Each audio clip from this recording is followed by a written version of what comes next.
Alors, on va commencer simplement par mettre les bassins que j'ai amenés pour stabiliser nos entrées. Alors, j'en ai un qui est très très lourd et un autre qui est beaucoup plus léger. Ça arrive fréquemment dans le bois. Vous avez des bois qui sont très légers et d'autres qui sont beaucoup plus lourds. Ils doivent faire à peu près le double du poids de l'autre. Pourquoi? Bon, bah, il y a encore peut-être un peu d'eau dedans et on achète les bois très humides maintenant. Alors, regardez, hein, j'ai simplement mis ici en haut, un peu lourd, hein, un support pour pouvoir poser simplement mon bassin sans être embêté. Et puis ici, bah, je vais simplement le poser sur ce lève-plaque qui me sert à faire un peu tout et n'importe quoi, qui est un peu déglingué, mais qui rend encore beaucoup de service. Voilà.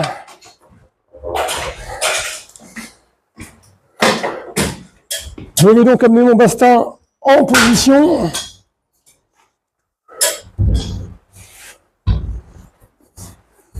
Hop. Et voilà. Mon premier bastin est positionné. Je vais donc, par sécurité, pour ne pas le prendre sur la tête, simplement lui ajouter un serre-joint.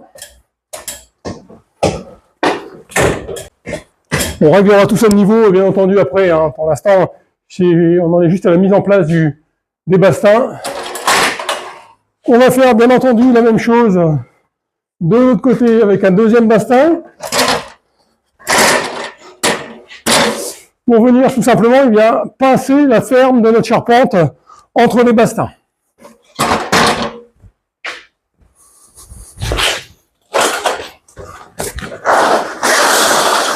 Alors, si vous êtes deux, ou si vous avez un pote pour le filer un coup de main, on va pas se cacher, c'est quand même beaucoup plus simple.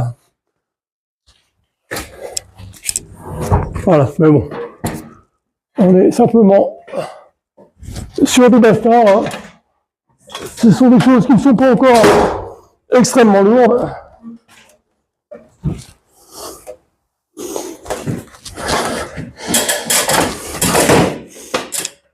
Je vous conseille de mettre des gants, bien entendu, pour faire ça.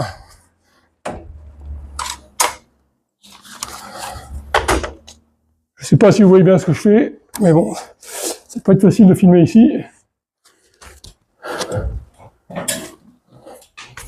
Tiens, un peu celui-là aussi.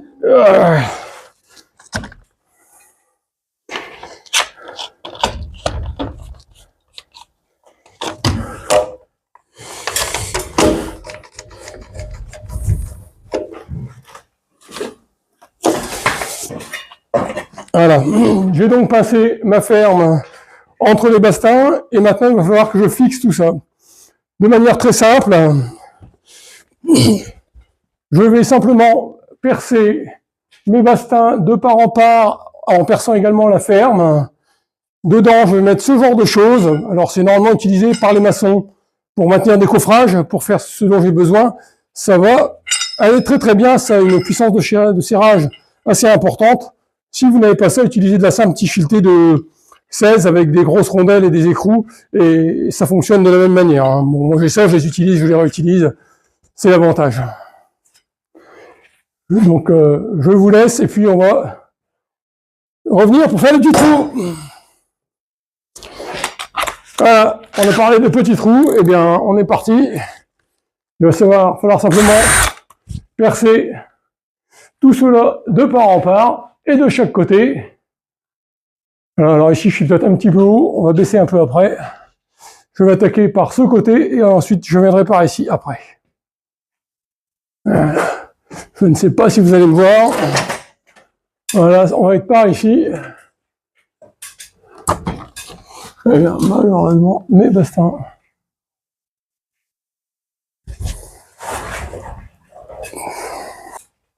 Alors, une petite pause. Pause.